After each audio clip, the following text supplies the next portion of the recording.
bystanding sort of behaviours and tendencies that we need to start shifting and changing? Yeah. Look, step one is to assess whether you have got a bystander culture in your workplace. And one of the models I've developed in the book is I realized that people typically fall into 4 categories in the workplace.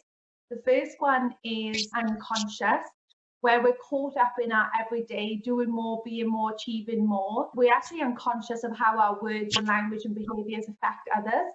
Especially if we're suffering ourselves, we can actually be kind of negligent, or we can behave in a certain way that we don't actually know that our words are influencing others. Or you've got people that are so concerned with their ego, and like was just mentioned, climbing the corporate ladders, they kind of take no prisoners, and they're unconscious, and they just self-serving and egotistical. And the second zone really is uncomfortable, where people are aware of what's happening, yet haven't got the capability or know how to help people. And the third zone in the bystander zone is avoidant. So people are unconscious, uncomfortable, or avoidant. And then the fourth zone is being an upstander.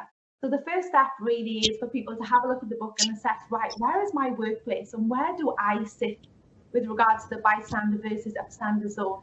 And from there, then you can establish some steps to be an upstander. And I've got 5 steps in the book, which really unpack how to be an upstander. The first one is, they're very simple, but the things we forget to do. The first one is to look around your environment. Scan your environment from a third-party perspective and observe some of the conversations, relationships, interactions, and dynamics of the workplace. Are people feeling comfortable, open, and receptive to share their authentic truth? Do you personally feel comfortable to actually ask for help? So by observing the environment, that's the first step in understanding, is it toxic or warm, inviting, and accepting?